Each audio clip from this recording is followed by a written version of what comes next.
much, Madam Chair. Good morning, everyone. Mr. Prime Minister, colleagues, and ladies and gentlemen.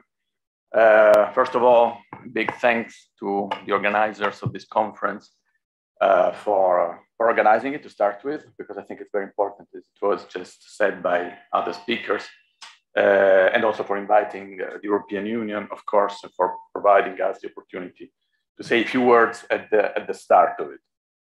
Today the word marks the International Anti-Corruption Day.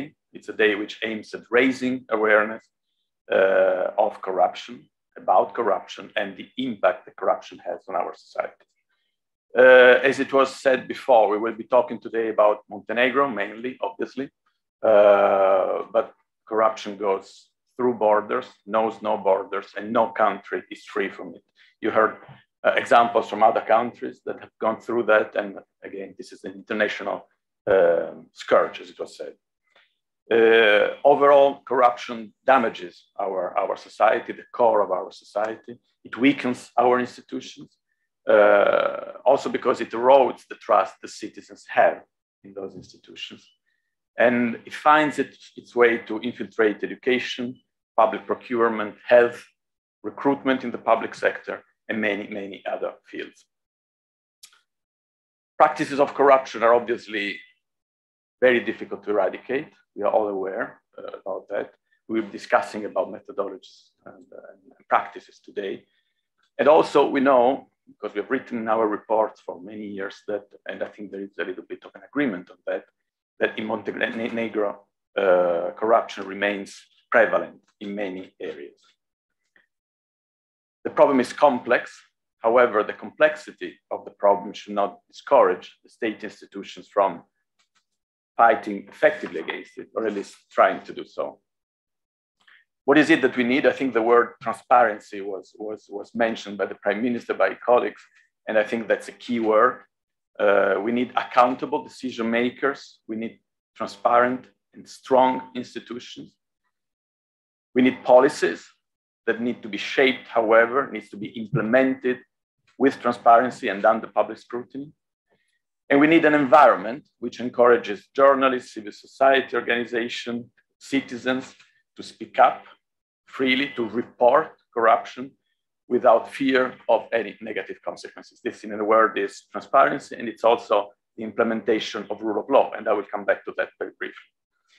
Before doing so, maybe a reference to our report, the report of the European Commission, which was just published, in October. As you know, it's a report which comes up every single year, which provides a picture of the situation in all Western Balkan countries, including Montenegro, of course, when it comes to all the specific fields that are being part of the negotiations, covered by our negotiations for accession. What do we say when it comes to the fight against corruption if compared to the previous year? As it was said, and we very much agree on that, the Anti-Corruption Agency, which is now have a new management, has been overall more proactive than it was the case previously. Certainly in stepping up its communication and outreach activities, which is always very good, but also in addressing issues, in addressing the caseload pending from previous years. So that's very positive. Despite this positive trend overall, however, there are still challenges related to the agency, and not only. When it comes to the agency, the independence of the agency should be protected and strengthened. And also the action of the agency itself needs some improvement when it comes to, for instance, the quality of its decisions, the selective approach to use when the decisions are taken, and so on and so forth. More in general, not related to the agency, but in general, the action developed by the authorities, in particular by the judiciary, the track record of investigations, prosecutions, final convictions, in particular in cases of high-level corruption, has somewhat improved.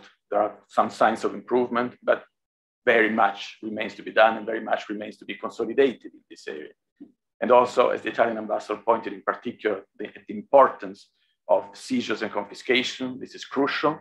And this is something on which very little, if I may say, was done. In any case, the amount and the quality of that action is still too limited in Montenegro. Now, let me say a couple of words when it comes more in general to the process of enlargement and the role somehow, the share, the space that this has, that anti-corruption has in this relation. The European Union is by definition a community of law. It's a community which is based on the respect of the rule of law.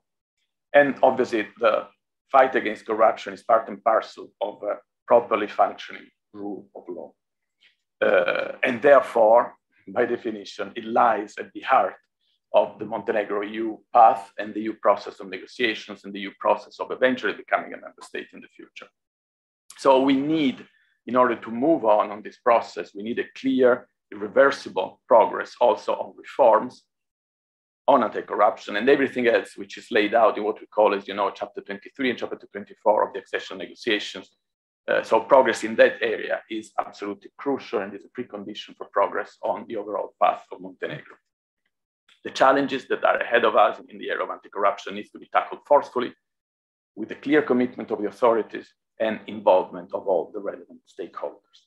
So this is something that I believe Montenegro owes not certainly to the European Union, but owes mainly to itself and to the future and the well-being of its own citizens. When it comes to the European Union, as I hope you know and trust, the European Union is at your side in supporting you in this endeavor, is supporting it financially, but policy-wise, and we continue to do so and be there in the future. So thank you very much again for the invitation, and may I wish a good proceedings of the seminar and the conference today. Thank you very much.